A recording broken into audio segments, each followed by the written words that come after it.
Fico com uma mina, a gente tava numa boa até passar um final de semana juntos. Daí percebi que temos gostos bem diferentes e dei uma desanimada. Isso é normal? Isso é absolutamente saudável. Namoro é isso aqui, para se desfazer assim. Eu estou encontrando alguém, eu estou conhecendo alguém. E eu vou te contar uma coisa, as pessoas são muito, muito interessantes, até você conhecer elas pessoalmente. Quando você conhece elas pessoalmente, elas normalmente não são tão interessantes assim. E às vezes bate, às vezes não bate, às vezes é uma questão mesmo de encaixe, não é nem de rejeição. Eu fui rejeitado, eu rejeitei. Não chega nem tão longe na rejeição, é simplesmente não encaixou.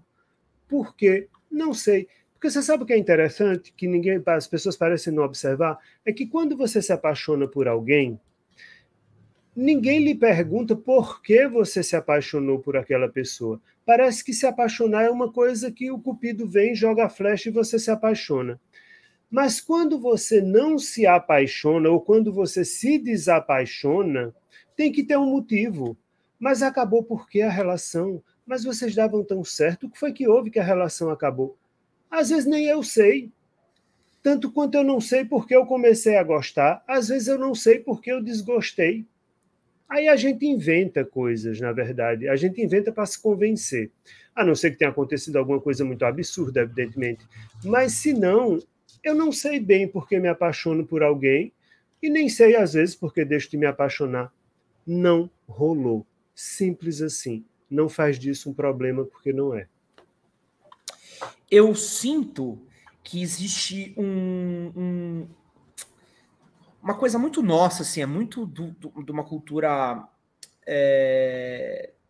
romântica, quase, não sei o termo certo, mas a gente tem esse ideal do se apaixonar, casar e morrer de amor, sabe? Tipo, ficaremos junto com a pessoa e a gente tem um pouco... A gente meio que cristalizou as relações com elas sendo quase intermináveis, né? Com elas não tendo fim, com elas não podendo ser algo que acabem e ao mesmo tempo que a gente tem um problema de liquidez nos relacionamentos hoje em dia, eu sinto que quando a gente fala de relação é uma coisa muito doida. Vou te dar um exemplo que você vai entender, Marcos. Você terminar com uma pessoa e falar assim, terminou, a gente terminou, tal. Então não deu certo o relacionamento. É isso. E aí você fala assim, não deu certo? Como assim? O que é não dar certo? Durante tantos anos, deu certo. Uhum. E aí, a partir do dia que talvez não tenha dado mais certo e a gente terminou. Quer dizer que se eu tivesse continuado junto, não dando certo, você falaria que deu certo? O que é dar certo uma relação? É um conceito muito doido, né? É um dualismo quase. É porque, na verdade, as pessoas precisam entender que toda relação tem começo, meio e fim. Se você vai entrar numa relação achando que ela não vai acabar, nem entre, porque ela vai acabar. Sobretudo se você é muito jovem, se você tem 18, 19, 20, 22 anos, você não imagine que você, aos 22 anos, vai conhecer uma pessoa e vai viver mais 50 anos com essa pessoa. Me falta o fôlego só de imaginar isso, porque isso não tá, compreende? Mas meu avô, minha avó, mas o seu avô e sua avó não tinham escolha. Não, e morria aos 40. Seu avô e sua avó morreram aos 40, 50 não anos. é nem isso, mas ainda que vivesse, não tinha escolha. A mulher não tinha escolha. A mulher tinha que ficar na relação que ela tivesse. Se tivesse boa ou ruim, ela teria que ficar. Hoje em dia, com as mulheres podendo viver quantas relações elas querem, isso não vai acontecer dessa forma. Então, se você vai entrar numa relação achando que não vai acabar, nem entre, porque vai. Toda relação vai acabar. Ou ela acaba porque o amor acabou, ou ela acaba porque um dos dois morreu. Mas em algum momento você vai passar pela perda, porque dificilmente os dois vão explodir juntos no avião. Isso às vezes até pode acontecer, mas é raro. Então, aprende que tudo na vida tem um ciclo. É um momento de existência, é um momento de acontecimento. Então, tem pessoas com as quais eu preciso aprender algo com essa pessoa, e eu vou amar essa pessoa romanticamente por 5 anos, por 3 anos, por 10 anos. Dali a gente pode virar bons amigos, e eu preciso viver a experiência romântica com outra pessoa que vai me acrescentar outras coisas. Depois de uma certa idade, quando a gente já está mais velho, aí é bem capaz de que sim, de que isso se prolongue até que um dos dois se separe por morte. Mas a experiência romântica é uma experiência, não é uma condenação. Porque parece uma condenação, né? Uma pena que você vai ter que cumprir, senão não é assim. Felizes para sempre, né? Pois, pronto, os contos de fada são uma mentira, porque o conto de fada termina na hora que começa. Exato. Porque, na verdade, o negócio começa quando casa. Só que o conto de fada faz parecer que termina no casamento.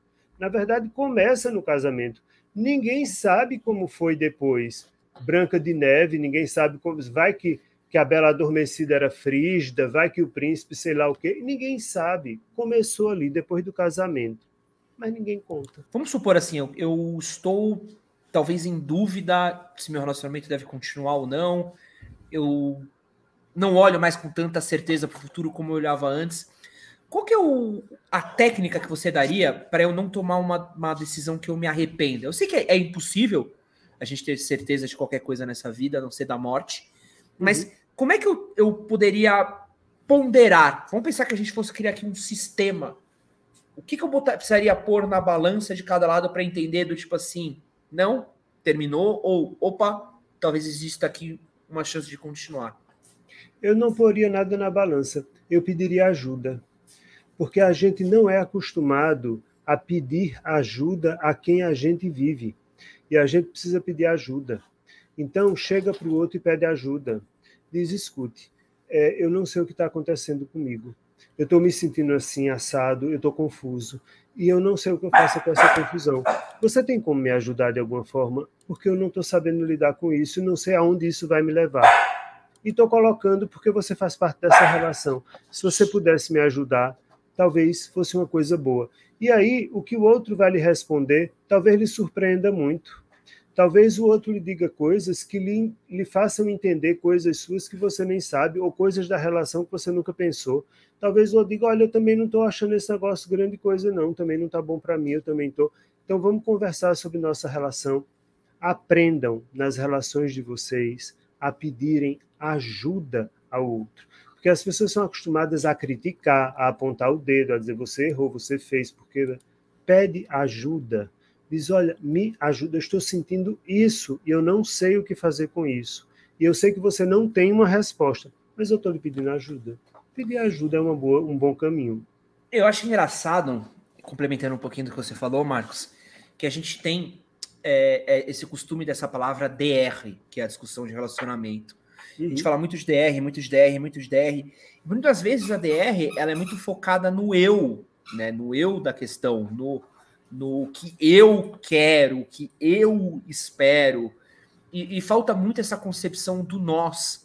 Eu sinto que muitas das grandes brigas de relacionamento, pelo menos as que chegam a mim, elas às vezes acabam faltando um pouco de entender um pouco de como é essa vivência em dupla, sabe? Então é muito do tipo, isso me afeta, então dane-se o outro lado, ou eu quero isso, então dane-se o outro lado, ou o outro lado fez uma coisa e me afetou, então dane-se o outro lado.